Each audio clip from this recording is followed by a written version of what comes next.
In 2026, the average household over the age of 60 in this country is watching their fixed income erode faster than at any point in the last 3 decades. The water bills are climbing, the energy price cap is shifting upward once again, and the daily cost of simply keeping a comfortable home is forcing millions of retired people to make silent, painful compromises every single week.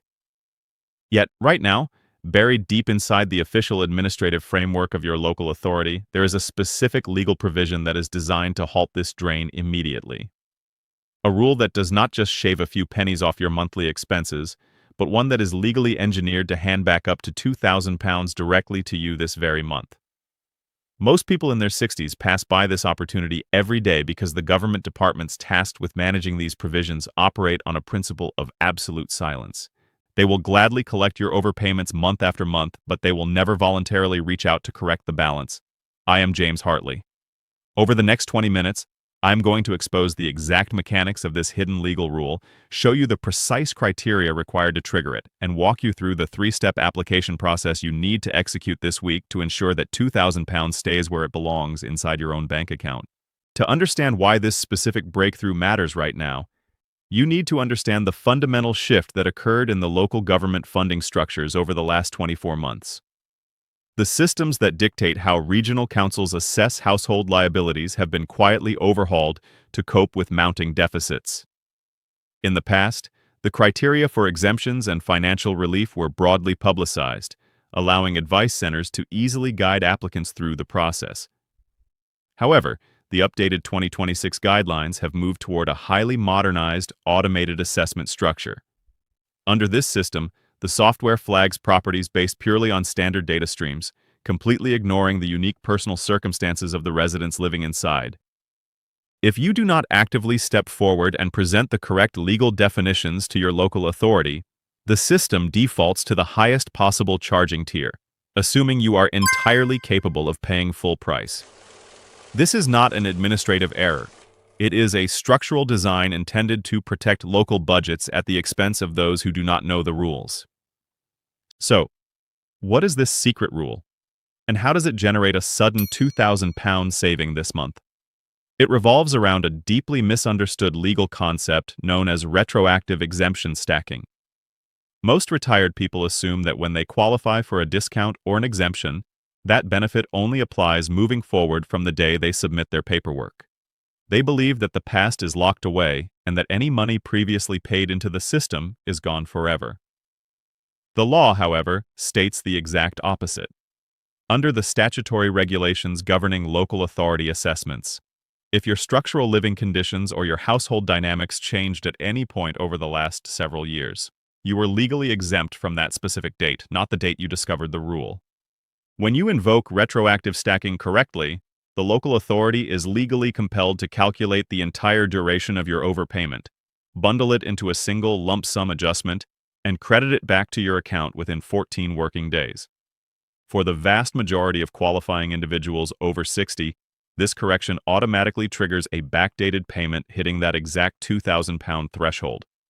Let us break down the 3 distinct household scenarios where completely innocent people are currently overpaying without realizing they are sitting on a massive financial credit. The first scenario involves properties that have undergone minor internal physical changes to accommodate changing mobility needs.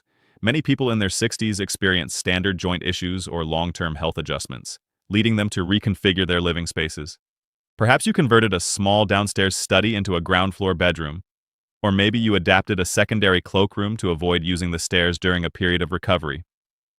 To the outside world, your house looks exactly the same, and your local council continues to tax you based on the original historical size of the property.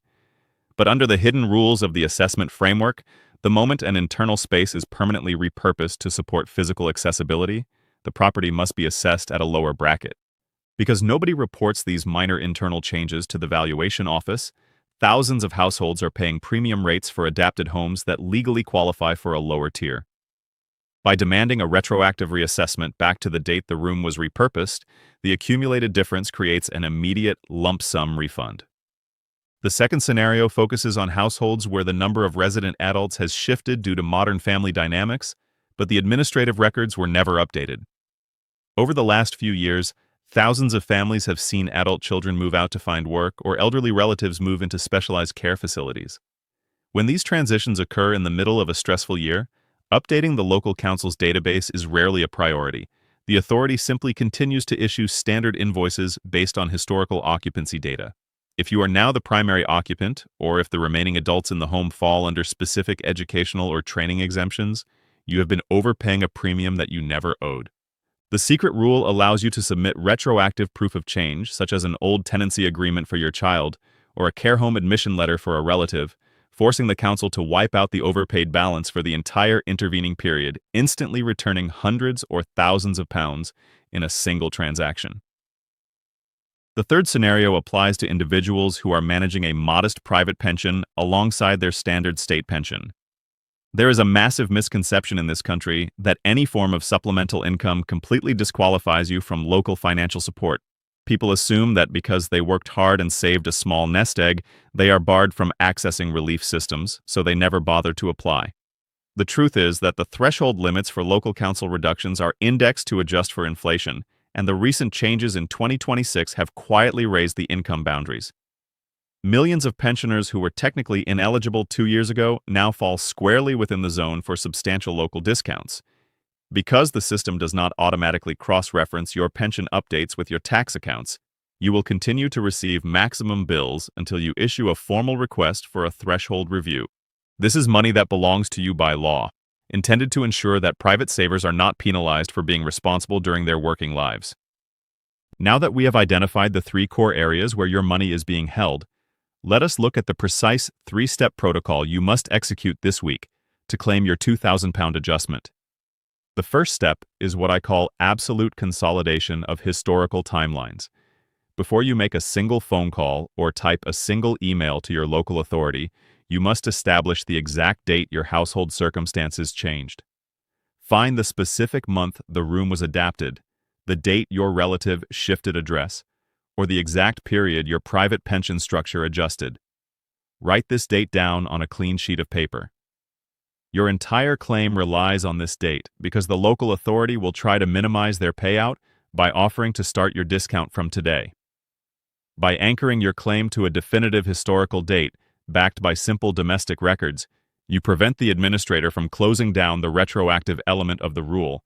The second step is the formal demand for a comprehensive account audit.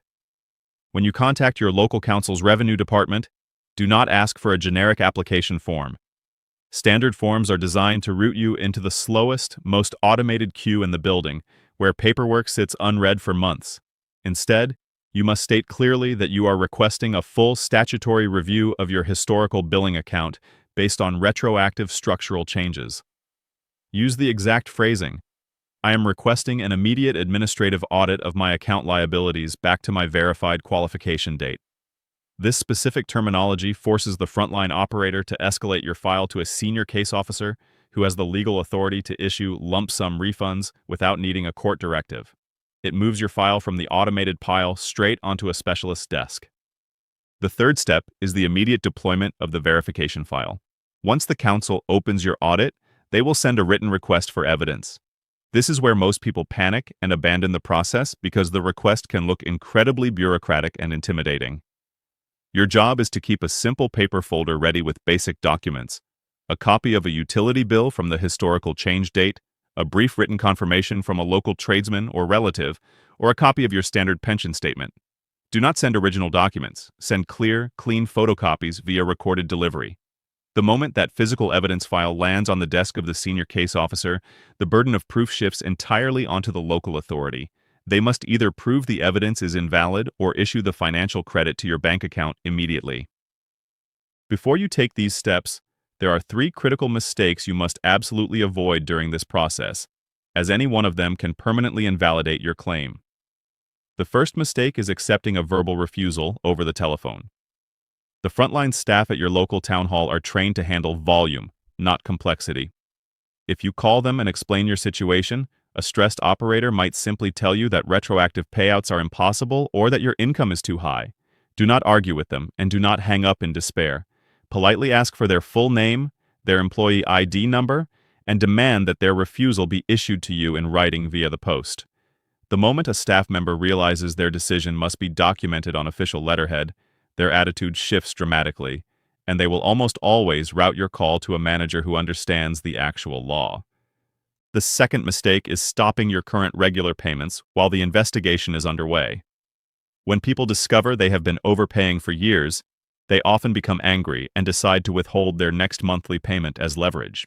This is a catastrophic error. The enforcement software used by local councils does not care if you are owed a refund. It only detects a missed payment cycle.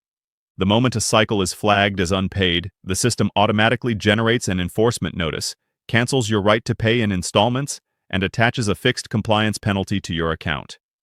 This instantly cloudies the water and delays your legitimate refund by months.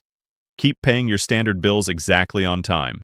Let the audit run its course quietly in the background, and let the £2,000 adjustment arrive as a clean, independent credit. The third mistake is paying a commercial third-party company to manage this claim for you. Because these hidden rules are becoming more valuable as bills rise in 2026, a whole industry of private claims companies has emerged. They will send you letters or knock on your door offering to recover your overpaid counsel fees in exchange for a 30 or 40% cut of the final lump sum. Never sign an agreement with these entities. They have no special legal powers, they use the exact same public forms you can access for free, and they completely drain the value of your payout. You do not need a middleman to claim what the parliamentary statutes have already declared is yours. You can execute this entire protocol yourself in less than an hour, using the free support of independent networks like Age UK or your local Citizens Advice Branch. Everything we have discussed today is about shifting the balance of power back to the individual. The economic pressures facing retired people in 2026 are real, and the systems designed to collect your money are becoming more aggressive every day. But remember, the law is entirely neutral. It does not favor the local council over the resident. It simply reacts to the person who knows how to state their case clearly and firmly. Take your current household bill out of the drawer this week, check your historical dates, and make the targeted administrative demand that stops the quiet drain on your retirement savings. I am James Hartley, and I sit down with these complex, unpublicized rules to translate them into direct, plain language so that ordinary people can maintain absolute control over their hard-earned money. Take care of your household, keep your records organized, and I will see you in the next video.